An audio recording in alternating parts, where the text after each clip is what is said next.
And to flesh out the significance of the Greens deal with Labor, Greens leader Senator Bob Brown joins me now from Melbourne. Bob Brown, Tony Abbott says there is now a Labor-Greens coalition in the same way that there is a Liberal-National coalition. Is that how you see this new deal, as a formal coalition between the two parties? No, of course it's not. But it is an agreement between two parties as we move towards securing a stable government. And it's an agreement based on a series of processes and outcomes for the Australian people.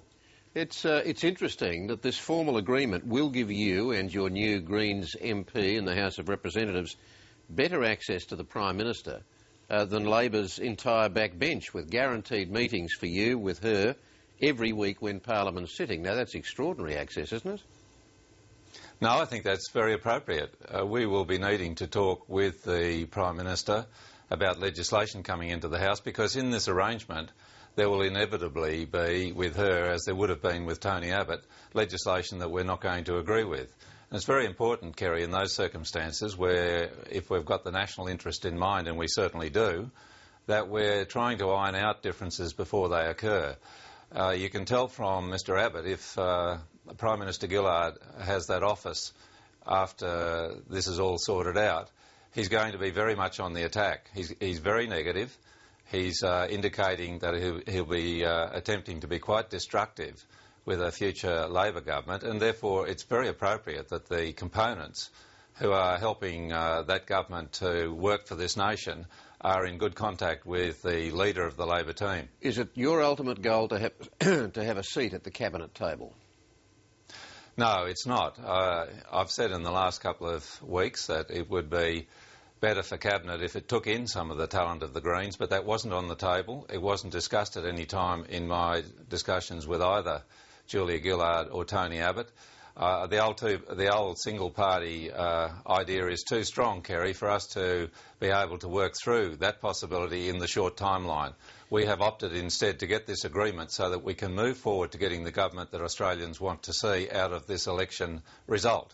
Mr Abbott says in this new alliance that you would be in the driver's seat, which means that there would be a carbon tax, a higher mining tax, funding cuts for independent schools, and no offshore processing of asylum seekers. Now, you'd have to acknowledge that you are going to have the opportunity week after week after week to keep pounding away on those policies, are you not? You will be pursuing them, won't you? We will pursue them, but the interesting thing in this new Parliament is nearly all those things that Tony Abbott's mentioned, he sides up with the Labor Party, and therefore they will have the numbers in both houses if that's the case. And we Greens will be left to raise the issues, but not to be successful on the floor of the Parliament. This is one of the beautiful things. That's certainly not the case with the mining tax, or yes, as he describes it, a carbon tax.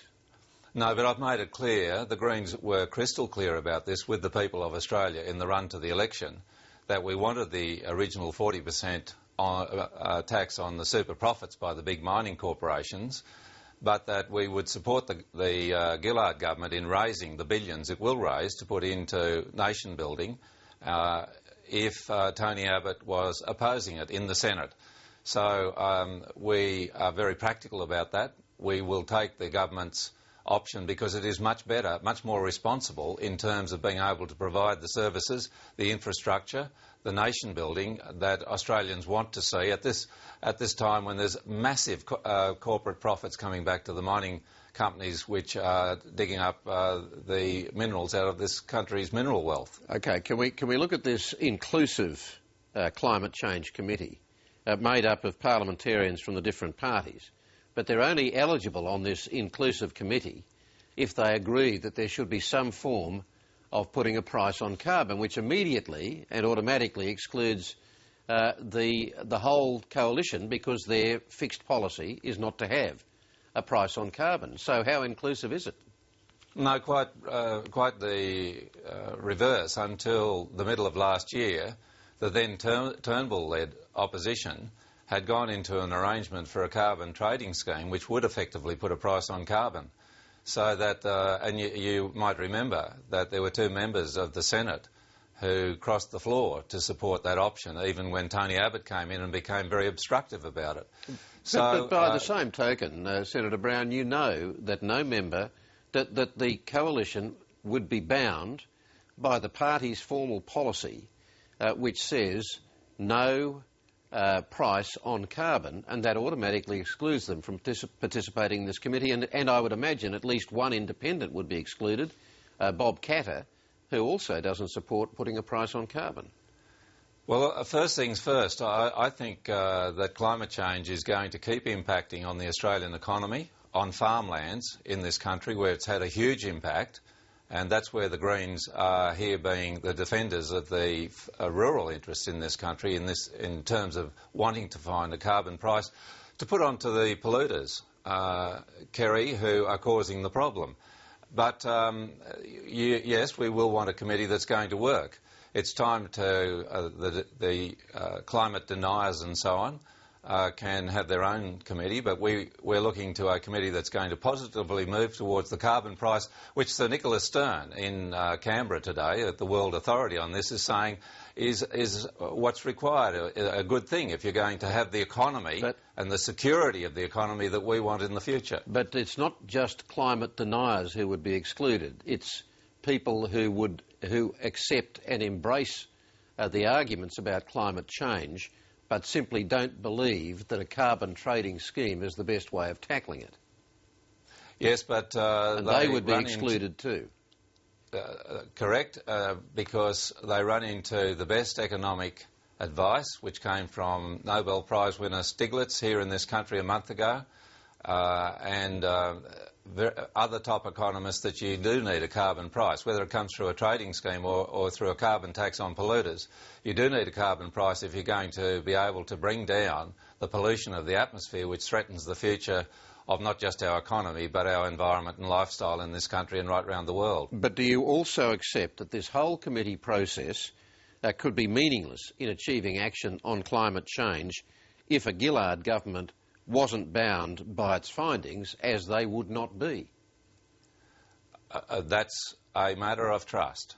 And in looking at the options, a Gillard government which was committed to a carbon price in this election campaign, as were the Greens, the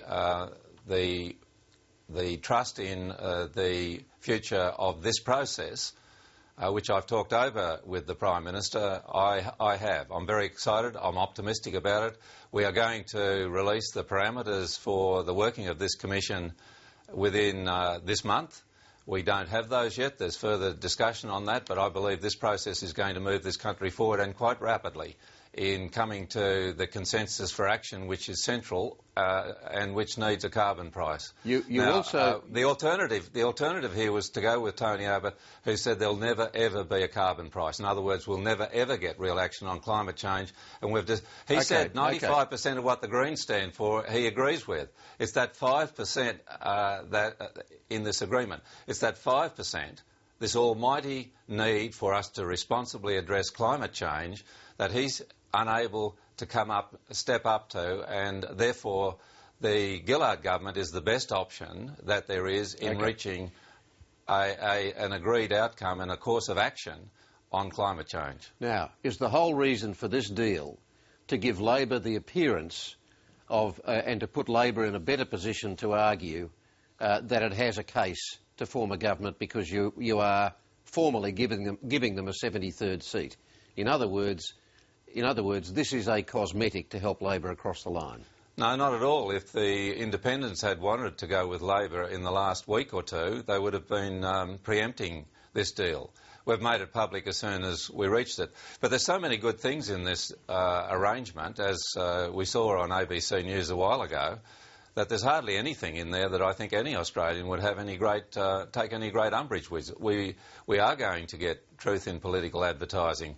We are going to get a study into high-speed rail. We are going to get more funding for dental health care. We are going to get Indigenous people, or at least an opportunity for Indigenous people to be recognised in the referendum, along with local government. There are so many good things in this that I feel it's been a very positive move already, and there'll be more if we go into the arrangement with government, with Gillard Labor, that we hope will be the outcome, but we cannot know until the next week or so is up. We're out of time, Bob Brown, but thanks for joining us. Thanks, Kerry.